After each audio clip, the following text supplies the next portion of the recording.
Break के बाद दोबारा आपका इस्तकबाल 9:10 का वक्त हुआ चाहता है और अब प्रोग्राम के दूसरे पड़ाव पर हम आ गए हैं। प्रोग्राम आप देख रहे हैं सलाम जेके और खबरों के सफर को बढ़ाते हैं आगे। और खबरों के सफर को आगे बढ़ाने से पहले लगातार जो पिछले कई दिनों से बात हो रही थी कि जनाब खबरों को जरा बाइलिंगुअल कीजिएगा और उर्दू के साथ साथ कश्मीरी में भी इन खबरों को कहा जाए। कोशिश करेंगे, आपसे वादा है कि इंशाल्लाह बहुत जल्द ये सिस्टम भी चलाएंगे हम और कोशिश करेंगे कि बाइलिंगुअल बात हो, खबर उर्दू में आपके पास आए लेकिन हम जरा उसकी तशरीह में या उसके खुलासे में थोड़ी बहुत कश्मीरी में भी बात करें ताकि आप जिन्हें हम मुकम्मल तौर पर उर्दू पर दस्तरस नहीं है वो कश्मीरी में भी ये बात समझ सके, क्योंकि हज़ारों और लाखों व्यूअर्स हमारे हैं जो दूर दराज इलाकों के अंदर रहते हैं जो ये कह रहे हैं कि जनाब इस तरीके का मामला होना चाहिए और इस बात को एक्सेप्ट किया जा रहा है। बहुत जल्द ये निज़ाम आप देखेंगे, हो सका तो कल से ही शुरुआत करते हैं। फिलहाल बढ़ते हैं जी आगे। जरा बात आप लद्दाख यूनियन टेरिटरी की करेंगे जहां नजरें दाखिला वजारत पर रहेंगी, दाखिला वजीर पर रहेंगी, क्योंकि दौरा 1 और 2 अक्टूबर को जम्मू कश्मीर का है। लद्दाख के अंदर सियासी पारा गर्मा रहा है और लद्दाख के अंदर बाज़ाब्ता तौर पर प्रेस कॉन्फ्रेंस करके बरहमी का इजहार भी किया गया है। और खबर यह है कि लद्दाख एपेक्स बॉडी LAB की तरफ से बाज़ाब्ता तौर पर बिगुल बजा दिया गया है। LAB ने बाज़ाब्ता तौर पर यह साफ कर दिया है कि अब वो अपने एजिटेशन को मजीद सख्त करेंगे और ये एजिटेशन जो सख्त करने का मामला है ये उस मामले को लेकर है जो स्टेट हुड की मांग उनकी तरफ से पहले दिन से रखी जा रही है। उनका मानना है, LAB का मानना है कि लगातार उन्होंने मरकज के सामने कई बार बात रखी, ताहम अभी तक भी मरकजी वजारत दाखिला की तरफ से कोई भी पहल वहां पर नहीं की गई और कोई भी मुज़ाकरात का दावतनामा उन्हें नहीं मिला है और ना ही लद्दाख के मामले पर मरकजी वजारत दाखिला ने कोई कमेटी तश्कील दी जो KDA और LBA के साथ बैठकर मुश्किलों का हल निकाले और सियासी मसले का हल निकाले। अब ले एपेक्स बॉडी के मेंबर ट्रिंग दोरजे साहब जो प्रेस कॉन्फ्रेंस भी कर रहे थे, उन्होंने इस बात का खुलासा किया कि आने वाले दिनों में सभी स्टेक होल्डर्स के साथ दोबारा बातचीत होगी और यह बातचीत जो है यह आने वाले दिनों में एक एहतजाज की शक्ल लेगी, क्योंकि मामला जो है वो स्टेट हुड है लद्दाख के लिए और लद्दाख की बुनियादी मसाइल जो है उन्हें हल करने की ओर अदम तवज्जुही का जो शिकार हो रही है लद्दाख, उस पर तवज्जो मबजूल कराना है। इधर एपेक्स बॉडी ने इस बात का भी खैर मकदम किया कि करगिल के अंदर जो करगिल के रिप्रेजेंटेटिव्स है, जिस तरीके से उन्होंने बुद्धिस्ट लोगों की आरा को माना और वहां करगिल के अंदर एक मिनिस्ट्री बनाने की इजाजत दे दी है, उससे मजहबी रवादारी और भाईचारे में मजीद इजाफा होगा और इस बात पर उन्होंने उनका शुक्रिया भी अदा किया है। उन्होंने कहा कि LAB और करगिल डेमोक्रेटिक अलायंस एक साथ मिलकर स्टेट हुड की मांग लद्दाख के लिए करेंगे। कॉन्स्टिट्यूशनल सेफगार्ड की बात कर रहे हैं, 2 लोकसभा सीटों की बात कर रहे हैं, 1 राज्यसभा सीट की बात कर रहे हैं और हर मुमकिन यहां पर नौकरियां दी जाए मकामी आबादी को, उस सिलसिले में भी जदोजहद जो है वो दोनों की तरफ से की जाएगी, LAB की तरफ से भी और करगिल डेमोक्रेटिक अलायंस की भी तरफ से भी। इधर कई प्रेस कॉन्फ्रेंसें जो कल से हो रही थी उनका भी खुलासा कल किया गया और कहा गया कि जिस तरीके से लद्दाख को फॉर ग्रांटेड लिया जा रहा है यह अब आगे बर्दाश्त नहीं होगा।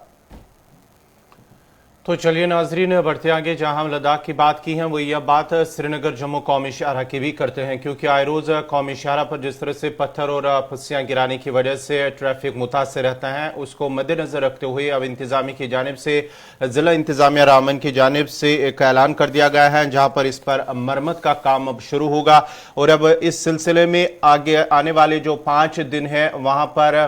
करीब 4 घंटे ट्रैफिक बंद रहेगा। श्रीनगर जम्मू कौमी शाहरा पर 3 बजे से लेकर सुबह 7 बजे के, यानी कि सुबह के 3 बजे से लेकर सुबह के 7 बजे तक 4 घंटों तक श्रीनगर जम्मू कौमी शाहरा पर ट्रैफिक की आवाजाही बंद रहेगी। इंतजामिया की जानिब से कहा गया, ये डिप्टी कमिश्नर रामबन की जानिब से इस हवाले से एक ट्वीट किया गया जहां उन्होंने कहा है कि मरम्मत का काम जो बानिहाल स्ट्रेच हैं जहां पर कैफेटेरिया मोड़ मिहाड रामबन के मकाम पर जो आए रोज पत्थर गिरते रहते हैं जिसकी वजह से ट्रैफिक मुतासर रहता है, उस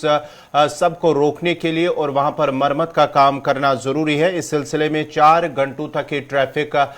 फिलहाल 3 बजे से 7 बजे तक बंद रहेगा। इसलिए सभी लोगों से इस हवाले से भी उन्होंने अपील की है कि जो भी श्रीनगर जम्मू कौमी शाहराह पर सफर करना चाहते हैं वो पहले ट्रैफिक कंट्रोल रूम से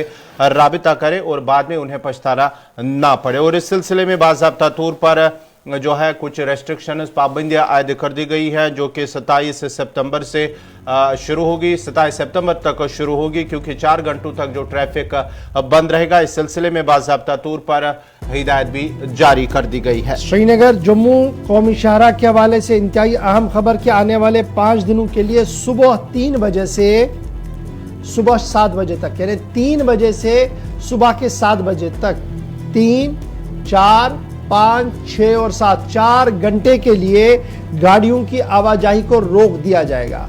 अब ये एक स्ट्रेच है बानिहाल से रामबन वाला स्ट्रेच और स्पेशली जो नेशनल हाईवे वाला स्ट्रेच कैफेटेरिया मोड है, मेहार स्ट्रेच है और ये आसपास का एरिया है जहां पर सबसे ज्यादा पस्सियां गिरा रही हैं, उस पर हंगामी बुनियादों पर काम किया जाएगा और हर दिन आने वाले 5 दिनों के लिए हर दिन 4 घंटे यहां पर ट्रैफिक रोक दिया जाएगा 5 दिन के लिए। 23 सितंबर से बाज़ाब्ता तौर पर इसका इतलाक जो है वो कर दिया गया है। सुबह 3 बजे से सुबह के 7 बजे तक ये जो है रहेगा और ये रेस्ट्रिक्शंस के बावजूद उसके बाद जो गाड़ियां हैं उन्हें चलने की इजाजत दी जाएगी। इधर आज महकमे मौसमियात की पेशन गोई के मुताबिक मतला बरालूद रहेगा, ताहम ट्रैफिक हुकाम की तरफ से जो बात सामने रखी गई है कि आज दोनों तरफ से गाड़ियों को चलने की इजाजत होगी, लाइट मोटर व्हीकल्स को, ताहम हैवी मोटर व्हीकल्स जो है HMVs जो है वो जनाब जेखानी उधमपुर से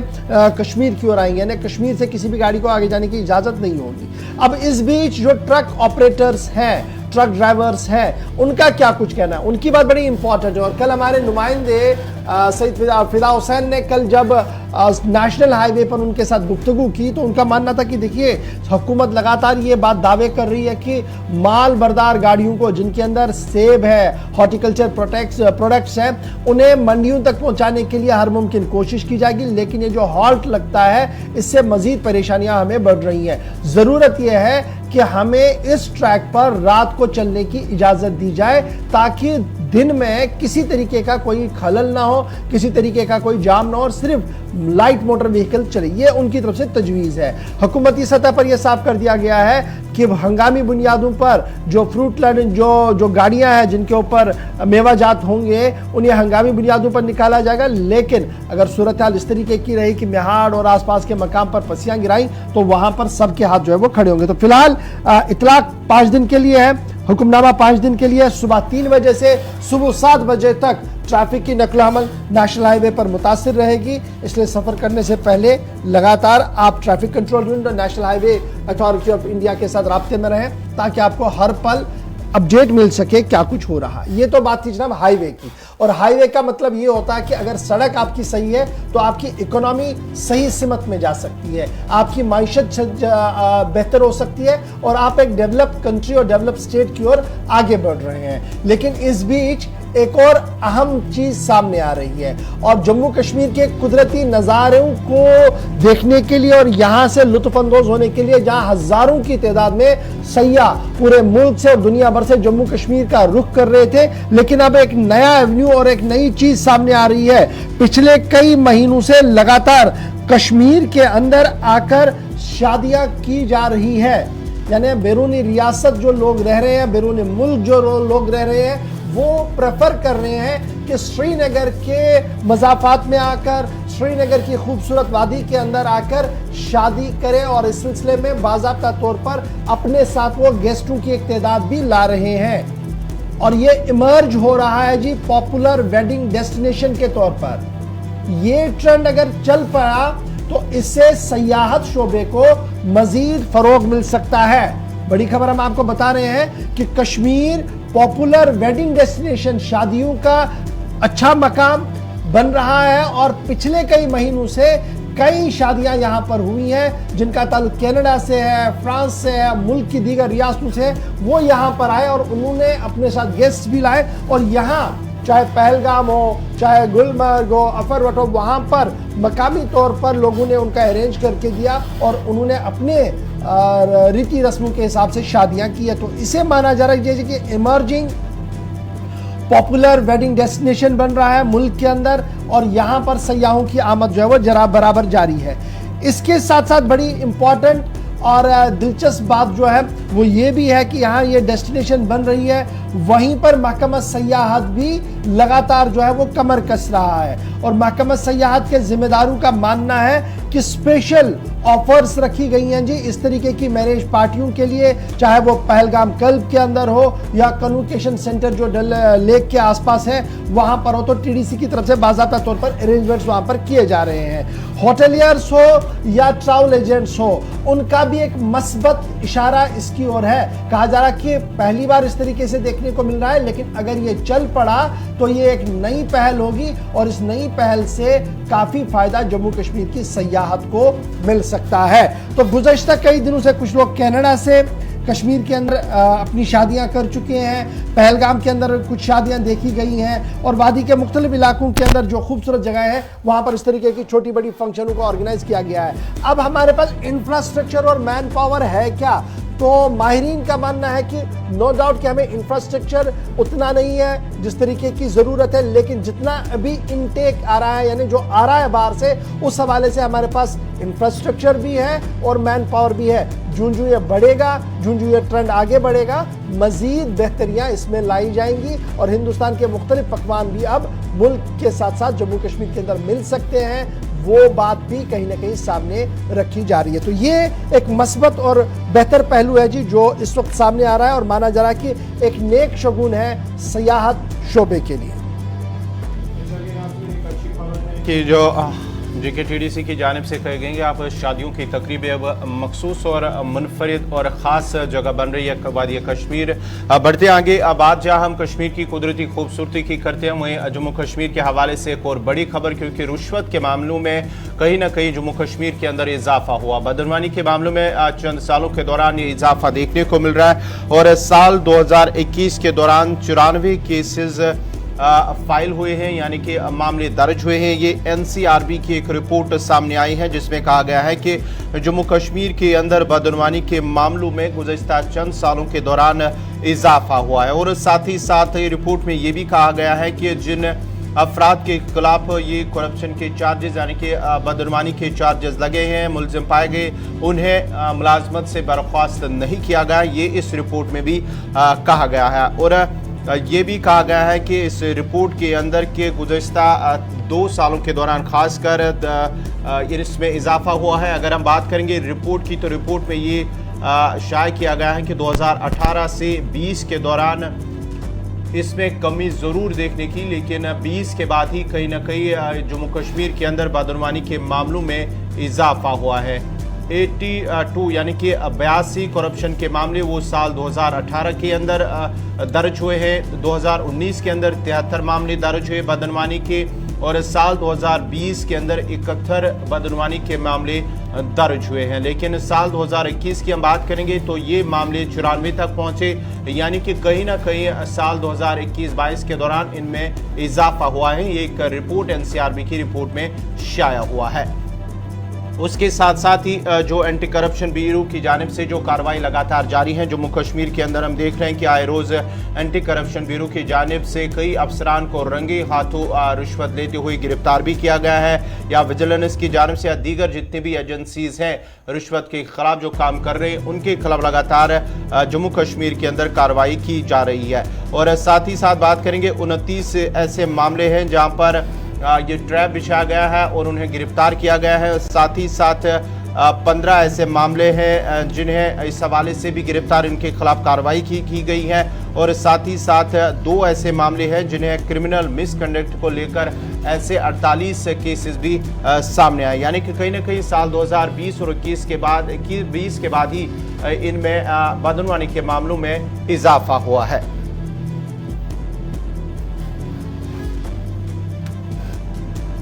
बढ़ते आगे बात जहां हम करप्शन की बदनवानी की बात करते हैं, बात अब ज़रा लंपी स्किन बीमारी की बात कर रहे हैं, क्योंकि जम्मू कश्मीर के अंदर इसमें कहीं ना कहीं इजाफा देखने को मिल रहा है। मुल्क भर की रियासतों के अंदर लंपी स्किन बीमारी का के मामलों में इजाफा हो रहा है, वही जम्मू कश्मीर के अंदर भी इन मामलों में इजाफा हो रहा है। अगरचे दूसरी तरफ इस पर काबू पाने की हर मुमकिन कोशिश की जा रही है, वैक्सीनेशन भी किया जा रहा है और इस पर कहीं ना कहीं जो इंतजामिया काबू पाने में भी कामयाब हुई है। लेकिन अब जम्मू कश्मीर इंतजामिया की जानिब से एक हिदायतनामा, एक हुक्मनामा जारी कर दिया गया है, जिसके तहत अब इंटर डिस्ट्रिक्ट वहाँ पर जो मवेशी हैं, गाय या दीगर जो भी मवेशी हैं, उन पर उनकी नकल हरकत पर मुकम्मल तौर पर पाबंदी आयद कर दी गई है। ये इंतजामिया की जानिब से इस हवाले से हुक्मनामा जारी कर दिया गया है। आपको बताते चले कि जो जम्मू कश्मीर इंतजामिया की जानिब से कहा गया है कि करीब 60,000 से ज़्यादा जम्मू कश्मीर के अंदर ऐसे मामले हैं जो लंपी स्किन बीमारी के मामले, करीब 60,000 के मामले, जिनमें से करीब 40 से 45,000 के जो मवेशी हैं, जो जानवर हैं, उन्हें वो पूरी तरह से सेहतयाब हो चुके हैं। ये इंतजामिया की जानिब से कहा गया है, या मुतलका महकमा जो एनिमल हस्बेंड्री उनकी जानिब से कहा गया है कि करीब 40,000 जो मवेशी हैं उन पर काबू पा लिया गया। लेकिन अभी भी ऐसे इलाके हैं जहाँ पर इनमें ज़्यादा इजाफा हो रहा है, जिनमें बडगाम का इलाका है, बारामूला का इलाका है, जहाँ पर मवेशियों की इन लंपी स्किन बीमारी के मामले आए रोज़ दर्ज होते रहते हैं। जिम्बाब्वे में 1929 में इस वायरस को देखा गया था। उसके बाद अफ्रीकन नेशंस के अंदर तेज़ी के साथ ये फैला था और बांग्लादेश में 2019 में इसका बहुत ज़बरदस्त असर देखने को मिला था। एशिया और मिडल ईस्ट के कई इलाकों के अंदर तक ये पहुंचा था और बाद में फिर से ये कंट्रोल हो गया था। लेकिन अब मवेशियों में लंपी वायरस नामी बीमारी के बड़े केसेस के पेश नज़र जम्मू कश्मीर इंतजामिया की जानिब से भी कई इकदाम उठाए जा रहे हैं। हुक्काम ने जुमेरात को यूनियन टेरिटरी में मवेशियों की दरामद के साथ साथ चौपाहों की बायन जिली नकलो हमल पर पाबंदी आयद करती है। इंटर डिस्ट्रिक्ट चौपाहा यानी कोई भी जानवर अब आप इंटर डिस्ट्रिक्ट नहीं ले सकते हैं, यानी श्रीनगर से बडगाम, बडगाम से गांदरबल, गांदरबल से कहीं इंटर डिस्ट्रिक्ट नहीं जा सकते। इस तरीके से जम्मू में भी अब इंटर डिस्ट्रिक्ट पर पाबंदी है। और फिर अदर स्टेट से, यानी जो हमारी नेबरिंग स्टेट्स है, पंजाब है, हरियाणा है, हिमाचल है, वहां से कुछ जानवर लाए जाते थे, उस पर भी फिलहाल पाबंदी जो है वो आयद कर दी गई है। और ये साफ कर दिया गया है कि ये पाबंदी जो है ये फिलहाल रहेगी जी 25 तारीख तक इसको नाफिजुल अमल रखने की बात जो है वो कही जा रही है। वाज़ेह रही कि चौपाहों में ये जो स्किन बीमारी है ये मुल्क के कई रियासतों के अंदर तेज़ी के साथ फैल रही है। जम्मू कश्मीर के अंदर भी कई जानवर जो है वो इसके शिकार हुए हैं। ताहम हुक्काम की तरफ से ये साफ कर दिया गया है कि ये बीमारी जम्मू कश्मीर के अंदर अंडर कंट्रोल है और जो मवेशी, जो चौपा है, इसकी जद में आए थे, उन्हें इलाज मुआवजा भी किया जा रहा है। ताहम कुछ नुकसान भी हुआ है। इब्तिदाई तौर पर नुकसान कितना हुआ है इस सिलसिले में कोई भी ऑफिशियल फिगर अभी तक सामने नहीं आया है, क्योंकि अभी हुक्काम, डॉक्टर्स, वेट डॉक्टर्स और दीगर लोग जो है वो इस पूरे मामले पर जो है वो देख रहे हैं। और जहां इंतजामिया ने बैन जिली और बैन रियासती मवेशियों की दरामद पर पाबंदी आयद कर दी है, वहीं पर डॉक्टरों की तरफ से, मुअल्लिजीन की तरफ से, जो खुसूसी तौर पर इस बीमारी के माहिरीन हैं, उनका मानना है कि जो डॉक्टर्स प्रिस्क्राइब कर रहे हैं जानवरों के लिए, उस दवा का इस्तेमाल किया जाए। टोटकों से कोई काम नहीं होना है। आपने अगर बचना है, जानवरों को बचाना है, तो आपने किसी भी तरीके से कोई भी इस तरीके का काम नहीं करना है जिससे आपको नुकसान हो सके। कल भी जिम्मेदारों की तरफ से इस बात को जो है कहा गया है। लंपी स्किन डिजीज फिलहाल जम्मू कश्मीर के अंदर अंडर कंट्रोल है, कंट्रोल्ड एरिया कहा गया है इसको। ताहम बीमारी की शिद्दत तकरीबन 75,000 के आसपास जानवर जो है वो इसके शिकार हो गए हैं और कई जानवर जो है इसमें मारे भी गए हैं। ये तो थी बात जनाब सरकार की लंपी वायरस की। इस पर आज हमारी सिस्टर चैनल गुलिस्तान JK 24/7 पर एक मैराथन भी होगा। अगर आप देखना चाहें तो आप वहां पर देख सकते हैं। 3 बजे के बाद ये मैराथन होगा। लगातार आपको माहिरीन बताएंगे कि क्या कुछ वहां पर करने की ज़रूरत है, आपने किस तरीके से अपने मवेशियों को, चौपाहों को बचाना होगा। वहां पर माहिरीन की एक पैनल रहेगी जिनके साथ आप खुद भी मुखातिब होकर बात कर सकते हैं। चलिए जनाब, बीमारी के बाद जरा सियासत की बात करते हैं और सियासत की बात पर, सियासत के उफक पर जरा गुलाम नबी आज़ाद की बात करते हैं, जिन्होंने कांग्रेस से तो इस्तीफा दिया था और कहा था कि जम्मू कश्मीर जा रहा हूं, लीडर से मुलाकात कर रहा हूं और पार्टी का ऐलान करूंगा। पैन इंडिया पार्टी भी हो सकती है, लेकिन शुरुआत जम्मू कश्मीर से होगी। और डेडलाइन भी मुकर्रर की थी, लेकिन वो डेडलाइन पर पार्टी अनाउंस नहीं हुई, जिसके बाद चिमेगोइयां काफी ज्यादा हुई। लेकिन अब जो गुलाम नबी आजाद के जराया हमें बता रहे हैं, जो क्लोज्ड गुलाम नबी आजाद है, उनका मानना है कि 26 तारीख को गुलाम नबी आजाद अपनी जमात का ऐलान कर सकते हैं और जमात के परचम को भी जो है वो सामने रख सकते हैं। मंशूर के बारे में गुलाम नबी आजाद ने चंद दिन पहले तो वजाहत श्रीनगर के अंदर की थी, ताहम माना जा रहा है कि पहली कॉन्फ्रेंस जो होगी, प्रेस कॉन्फ्रेंस जो होगी, वो जम्मू के अंदर होगी और यहां पर परचम कुशाई भी होगी और साथ साथ पार्टी का नाम और इस पार्टी के अंदर जो पोर्टफोलियोज हैं, जिस तरीके से लोग वहां पर होंगे, कौन कौन होंगे, उनका भी ऐलान जो है वो किया जाएगा। मशावरतें चल रही हैं और हतमी मामला, हतमी तय जो है वो हो गया है और 26 तारीख को नाम का ऐलान हो सकता है। इस तरीके की बात जो है वो कही जाती है। नंबर 1, अब जब हमने बात की गुलाम नबी आजाद से, तो हमें उनसे ये जरूर पूछा कि बताइएगा इतनी देरी क्यों, आप तो बड़े तेजी के साथ चले थे, तो इतना देर क्यों लगा पार्टी को अनाउंस करने में, क्या वजह है? तो बातों में जो बात हमें पता लगी वो ये है कि श्राद्ध के दिन चल रहे हैं। इस वजह से जम्मू के अक्सर दोस्तों ने उन्हें ये मशवरा दिया था कि श्राद्ध के दिनों में कोई बड़ा काम, नया काम नहीं करते हैं, इसलिए इसको रोका जाए फिलहाल तब तक जब तक पहला नवरात्रा हो। और यही वजह कि गुलाम नबी आजाद ने पहले नवरात्रे तक इसको रोक दिया और पहले नवरात्रे के दिन ही वो इस बात का ऐलान करेंगे कि उनकी पार्टी का नाम क्या होगा और साथ साथ परचम के अंदर की कहानी भी सामने होगी। नेशनल फ्लैग को अडॉप्ट करेंगे, पार्टी का अलग फ्लैग होगा, उस हवाले से भी गुफ्तगू होगी। और अब लेफ्ट राइट में जम्मू कश्मीर के अंदर कौन होंगे, इसका भी जिक्र गुलाम नबी आजाद करेंगे। इधर खबर यह है कि मुल्क के कई रियासतों के अंदर भी उस पार्टी का कयाम हो सकता है, लेकिन अभी थोड़ा सा इंतजार करना होगा, क्योंकि 26 तारीख को माना जा रहा है, जो जराया हमें बता रहे हैं कि श्राद्ध खत्म होने के बाद जो पहला नवरात्रा होगा जम्मू के अंदर, उस दिन प्रेस कॉन्फ्रेंस होगी और दूसरे या तीसरे दिन फिर कश्मीर जाएंगे, जहां पर एक और प्रेस कॉन्फ्रेंस करके मजीद वजाहत वो अपने पार्टी के मंशूर, पार्टी के नाम और पार्टी के झंडे की करेंगे गुलाम नबी आजाद।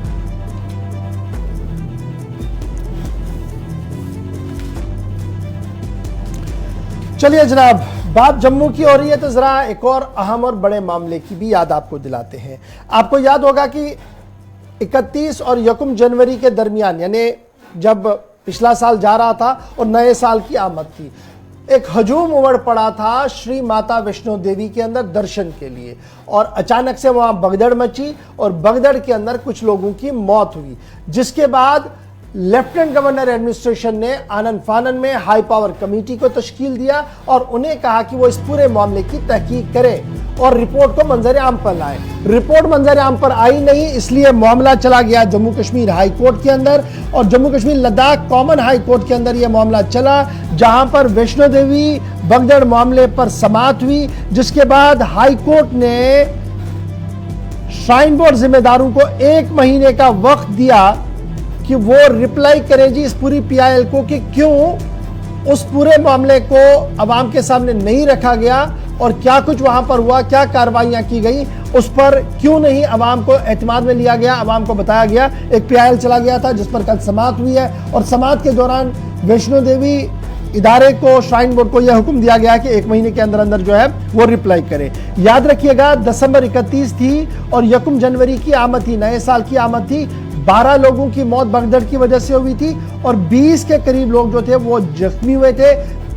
जिन्हें मकामी अस्पताल में इलाज मुआवजा भी करवाया गया था। 1 जनवरी की सुबह सबसे पहले गुलिस्तान न्यूज ने इस बात को ब्रेक किया था कि इंतजामिया हाई लेवल कमेटी बना रही है और उसको तश्कील दे दिया गया और यह कहा गया था कि 1 महीने के अंदर अंदर जो है वो अपनी रिपोर्ट सामने रखेंगी, लेकिन 9 महीने होने के बाद भी बोर्ड पूरी तरह से उस रिपोर्ट को सामने नहीं रख पाया, जिसके बाद मामला चला गया कोर्ट के अंदर। पीआईएल अब फाइल हो गई है हाई कोर्ट के अंदर और पीआईएल किस शख्स ने फाइल की है? एडवोकेट शेख शकील हैं जम्मू के, जिन्होंने ये बाज़ाब्ता तौर पर फाइल की है। उनके वकील एच ए सिद्दीकी साहब हैं, फॉर्मर, उन्होंने बाज़ाब्ता तौर पर एडमिनिस्ट्रेशन के सामने ये बात रखी कि श्री माता वैष्णो देवी श्राइन बोर्ड जो कटरा के अंदर है वो फिक्स जो रिस्पॉन्सिबिलिटी है, अकाउंटेबिलिटी है, उसको करने में नाकाम हुए। यही वजह कि अभी तक उन्होंने अपनी बात जो है वो नहीं रखी है सामने। तो इस पर बातचीत हुई तो डिवीजन बेंच ने डायरेक्शन दे दी secretary general administrative department, principal secretary to lieutenant governor साहब, financial commissioner, additional chief secretary साहब जो होम जो है, उन्हें कहा कि भैया आप जरा इस मामले में अपनी बात रखिए। और ये जब हियरिंग हुई, एवी गुप्ता साहब, एच.ए. सिद्दीकी साहब और बेंच के बीच में कई जो सवाल जवाब हुए, जिसके बाद बेंच ने इस बात का फैसला लिया कि समाअत होगी और अगली तारीख तक श्राइन बोर्ड को कहा गया कि वो रेस्पॉन्ड और रिप्लाई करे। तो ये बड़ी दिलचस्प बात है कि हुकूमत कह रही है कि जनाब रिपोर्ट आ गई है, रिपोर्ट अवामी डोमेन में नहीं है, अवामी डोमेन में न होने की वजह से कई सवालात उठ रहे हैं और अब मामला PIL के जरिए से अदालत में चला गया है और अदालत ने भी अपनी बात सामने रख दी है।